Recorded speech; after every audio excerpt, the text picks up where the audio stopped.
Hi, my name is Vinnie Thomas and I post under the name Mr. Thomas English, and these are my interview questions for famous birthdays. Question 1, when did you first go viral? So, I really struggle with the whole, what is viral? Because I don't know. So, one of my first series that did really well was my British to American translation series. At that point, I had, no following, and the first video got a couple of thousand views, and then the second one got, 100,000 views, and I was like, wow, this is insane. I've never known anything like this. And then it wasn't until a few months later that I had a video where I did things I did not need to buy, but it was on sale, so I bought it anyway. And then it's literally me bringing this up to the camera and laughing, and that got over 1 million views in 24 hours. And for me, I'm that's what sticks in my head as my first viral video, because I'm the fact that it got 1 million views in 24 hours, that was absolutely unknown territory to me. But yeah, I definitely feel that was one of my first videos that I would say went viral, just how quickly it blew up basically. Question number 2, what is your biggest pet peeve? My biggest pet peeve is arrogance. I can't stand arrogance at all. I'm just I really think we're all here, we're all on this planet. I don't feel like anyone is worth any more or any less than anyone else. I feel it's very important to just stay humble, stay true to who you are, and to just be a good person. And I feel when people are arrogant and they believe their own hype and they don't give people the time of day, or they just think that their opinion or their being is better than anyone else's, that's just something that really it just really grinds my gears. I just really don't like it. I just think in a world where you can be anything, be kind. Don't be arrogant. Be proud of who you are and what you've done, but don't be boastful. That's what I would say. Yeah. So there's that. What advice would you give to someone that wants to be a content creator? My main advice is just remember that you're never going to be on an upwards trajectory for the whole time of your content creator career. It's literally, the way I see it is, it's a wave. You've got to ride the wave. You have good weeks, you have bad weeks, you have good days, bad days. You can have a video that you absolutely love, that you pour your heart and soul into, and it could flop, and that's fine, but just learn from it and grow from it. Don't dwell too much on the views or the numbers. Just focus on who you are, what you want to do, what you want to achieve. And I just say the main thing as well is just look at what your audience is saying. If you're noticing that there's a lot of comments saying we absolutely love this, do more of it. For me, what I tend to do is if I have a video that underperforms, I look at the comments, I see why did that not perform as well? And I'll start to analyze it, and I'm very evaluative. So I'll be okay, was it the lighting? Was it the way that I spoke? Was there any issues with the sound quality? Was it just not my best work? And can I own up to that? And can I grow from this? And then I do the same for my higher performing videos, where I say, what about this made this a high performing video? And I look at the comments, I see what the top comments are, and I use that to help me grow into my next thing. And at the same time, you need to both fulfill yourself and also fulfill your audience, and just really focus on why you're doing this in the first place and how you can use that to grow your platform and what you're doing. And I definitely think reinvention is a part of being a good content creator, where you shouldn't just do the exact same thing to try and go viral for the exact same thing, because everything has a shelf life, and you've just got to constantly be trying out new things, because you never know what's going to hit, and people want to follow someone that they can grow alongside with. And if you're just doing the exact same thing the whole time of your content creator career, you're not growing. And it's really important to make sure that you just grow and be genuine to who you are, because that's what forms connections, and that's what people love to see. Number 4, favorite video you've ever posted. I honestly think it's a toss-up. There's one video where I have my left and horns on, and it was when I was in a dark place. I was I don't know if this is for me anymore. And I got them and I was just laughing so much. It was my first Disney costume that I really did on my channels, and yeah, I just absolutely loved it. Aside from that, one that I absolutely love has to be my If Encanto Was Set in England video. I just love it. I think it was so fun to do, and I still rewatch it to this day and laugh at it, especially the end when she's like, oh no, the casita. It's literally one of my all-time favorites. I try to do very similar things with different Disney movies, and I'm just I will never beat that one. That is just chef's kiss. That was my favorite video that I've done, and I just love watching it. I love my favorite thing as a creator is when I can watch content and enjoy my own content, and not in a boastful way, but in being if someone else created this, I would enjoy consuming this. I try to create content for my own amusement and enjoyment, as well as the people that follow me as well, and I just love it when we both both myself and my followers watch a video and we're like, we love this, because yeah, it makes me feel really connected to my audience and I love that. Number 5, this one's a very deep question. Have you ever considered completely quitting social media? Yes. As previously stated, I remember I used to be really well known for my teacher content, because I was an English teacher teaching in the US, because I'm from England and I taught in America. And I remember just getting to a point where I was like, if I ever want to go full time with this, I need to embrace being me. I can't just be known as a teacher, because if I quit teaching but I'm focusing on teacher content, then that's no longer genuine and that's no longer me. And I can't pretend to be a teacher. Like, I don't want to pretend to be a teacher. So I had like a period of like 3 or 4 months where I trialed out all of this different content. And I remember like my views dropped. I lost followers for the first time in my content creator career. And I was like, maybe this is the end. Maybe I need to quit. Maybe I'm done. And that's fine. I've had a good run. I've had like a good year. And it's fine. I'm done. It's my time to go away. And then literally that day, those Maleficent horns came to me. I ordered these Maleficent horns from Shop Disney. They came in the mail and I saw them and I put them on and was just instantly in hysterics and was like, I need to do a video with this. I kept FaceTiming my friends being like, oh, let me just show you this, and just laughing with them. And I was like, I want to share this with the world. So I did it. Like, the video did well. It wasn't one of my most successful ones, but it's one that I look back at whenever I'm having a moment of self-doubt and being like, you're doing this because this is what you were made to do and you're good at this. And I'm just like, yeah, I think I was definitely close to quitting, but I feel like I'm so glad that I overcome that hurdle. I always feel like whenever you're at a low point in your content creation career, that is when you're on the cusp of great things happening. Because every time I've reached a point where I'm like, maybe I'm going to step away, maybe I'm going to quit this, I carry on, and then out of nowhere, amazing things happen. It can be like suddenly my YouTube picks up, or my Instagram picks up, or suddenly after like months of no brand deals, I have 4 or 5 brands reach out in the span of 2 weeks. And yeah, it's just absolutely insane how many opportunities can come to you. And I can't stress enough, the more you put yourself out there, the more likely something or someone will find you that will push you to the next level, and you'll be so grateful that you did it in the first place.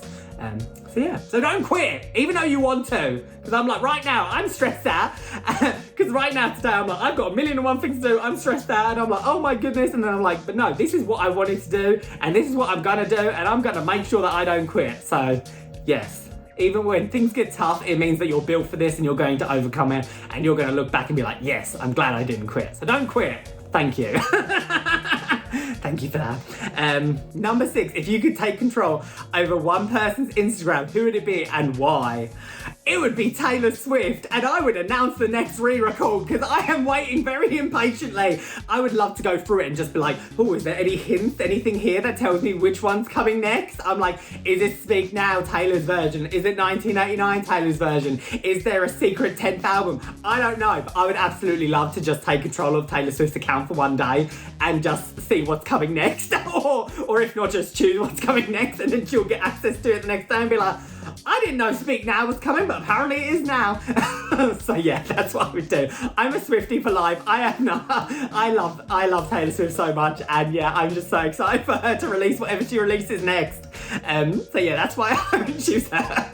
Number 7, if you could have one meal for the rest of your life, what would it be? It would be a cheeky Nando's. I love a Nando's, I'm not gonna lie. I'm from England, and Nando's is like, us Brits love a cheeky Nando's, okay?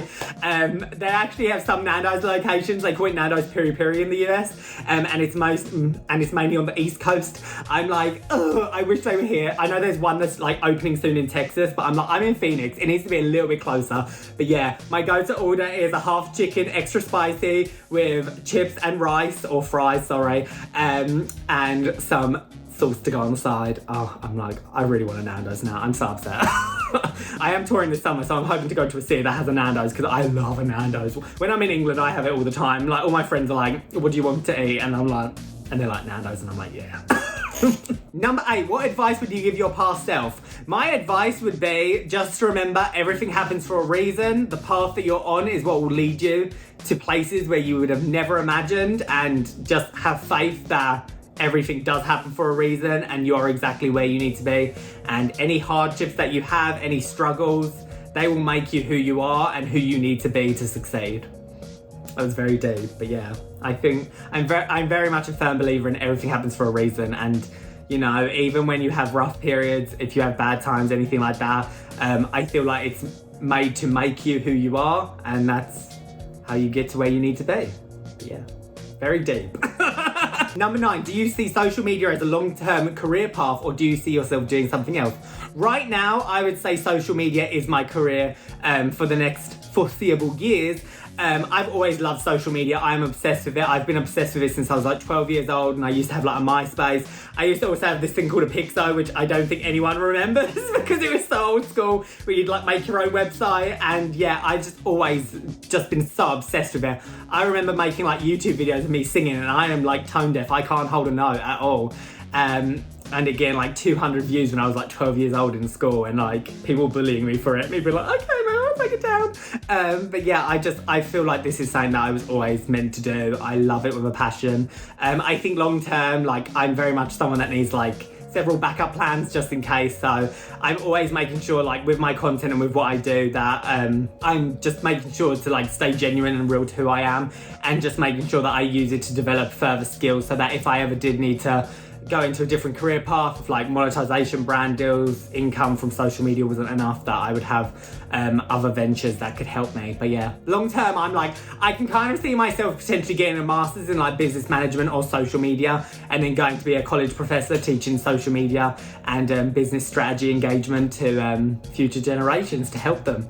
Because yeah, I'm like, I love social media and I love sharing my knowledge about it, and I'm like, especially when I got into social media, I'm like, I really wish someone would have helped me with it, because I was like, I had no idea what I was doing. And still now there are days where I still have no idea what I'm doing. So yeah, I would love to help people with that as well. So that's what I would potentially do. I've also like debated going into like real estate and being like someone that shows and sells houses, just because I'm very nosy and I'd love to like pick apart, like just like see people's houses and be like, what do we think about this? And like helping people find places, like yeah, something like that. I don't know, but for now I see myself staying in social media as a full-time content creator for the foreseeable future. So yeah. Number 10, what are your favourite movies of all time? Anything on Disney Plus. I'm like, I love Marvel, I've just watched them all, and I'm like, I absolutely love Disney with a passion.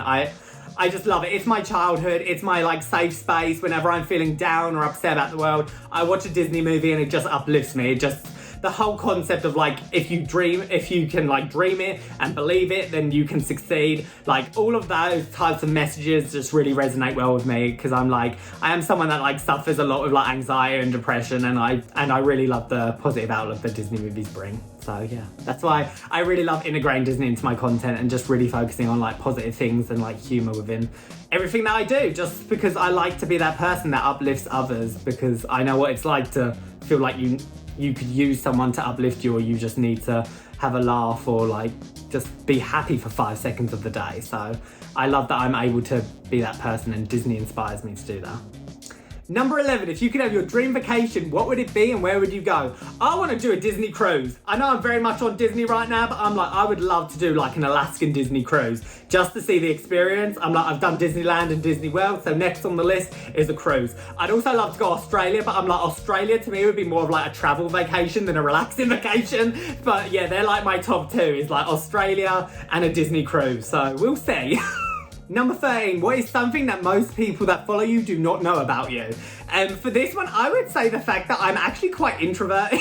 Like when you meet me in person, like I always say to people like, whenever I get like DMs being like, oh my gosh, I saw you like at the store, but I didn't want to say hi because I was like worried that you like wouldn't want to say hi. And I'm just like, mate, it's fine. Like to me, whenever I run into any of my followers, like out and about, I'm like, it's like running into a friend. I'm just like, hey, how's it going? Like, I don't know how to act like a content creator or an influencer or whatever. I'm just like, just come and say hi. Like, it's fine. Like, but I'm so introverted that I'm like, if I see people like pointing at me or like anything, I'm like, oh, maybe like there's some, maybe like I've like stepped in something, like, I don't know. Like, so I get really self-conscious, and then I'm like, I'm just gonna walk away. Like, so I love it when people just come up and say, hi, like, are you Mr. Thomas English? Can I take a photo of you? And I'm like, yeah, go for it. Like, I'm pretty chill in that aspect. But yeah, I definitely say people like assume that I'm really like extroverted all the time, and I'm like, I can be, but I can also be really introverted. So like sometimes when people see me, they're like, we were expecting you to wear a costume, and I'm like, I don't dress up as like Emperor Zurg to go Target. Like it would be great if I did, but I don't. So yeah, I'd say that's definitely something that my followers don't really know about me, is that I can be really introverted and I can be really deep. Like I said, like I have bouts of like anxiety and depression, and that's definitely something that I want to share a little bit more about in the future, like on my platforms. But yeah, I just think every day I try to focus on the positives, and I try to integrate that into my content, just so that people know that my content is a safe space where they can go and get away from all the hardships and the rough goings on of this current world and society, basically. And then finally, question 13. I chose 13 because I'm a Swiftie, and they were like, you can choose anywhere between 12 to 15. So I was like, I'm going for 13 because that's Taylor Swift's lucky number.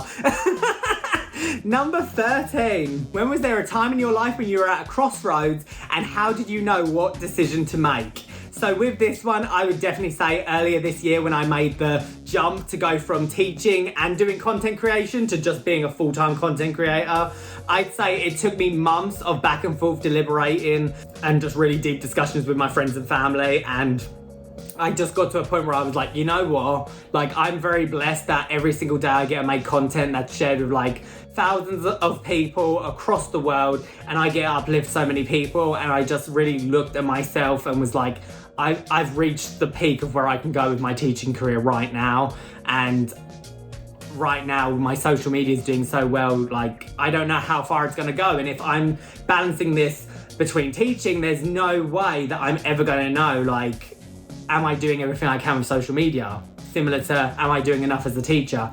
And I just got to a point where I was like, teaching will always be there. I can always go back to it. But social media and the opportunity that I had was just something that, like, not everyone gets the opportunities that I've had. Like, and I always say, like, whenever I have any rough days, I'm just like, I'm so blessed to be where I am. There are people that would do anything to be in the position that I'm in. And I'm just like, I owe it to myself to be able to just full on go for it as a content creator. This is a dream come true. And I just don't believe in living my life with regret. So I just went for the plunge, went to a full-time content creator, and as soon as I did that, I got offered to go on a stand-up comedy tour with a bunch of other teacher creators. So like, I've gone all around the US doing that. I have more shows coming up next month in August, then we're doing more over the fall, and then we might be taking it international to like Canada or the UK or Australia, moving forward to the end of this year / next year. And I'm like, I wouldn't have been able to do that if I stayed teaching. And then on top of that, it's like my YouTube's grown, my Instagram's grown, like I've been verified on TikTok, Instagram, and YouTube now. And I'm like, all of this is just because I fully went into it. And now it's like, I'm both matching and then some my teacher salary. So I get to do this full time and make a livable income off of it, which is just beyond my wildest dreams. I remember always thinking like, I'd love to do this full time, but I'm never going to be able to afford to. So the fact that I can, I'm just like, I just literally try to remind myself every single day that I am blessed beyond belief to have the opportunities that I have. And I'm just so grateful for each and every person that watches, follows, shares any of my stuff. Like, it just completely, it's just, yeah, everything I could have ever wanted and more. And I'm just so grateful for every opportunity that I get. Ended it on a very like serious thank you note, but I really hope you enjoyed watching this video. And thank you so much for checking me out on Famous Birthdays. My name is Vinnie Thomas, or Mr. Thomas English, and these are my questions for famousbirthdays.com. Have a nice day.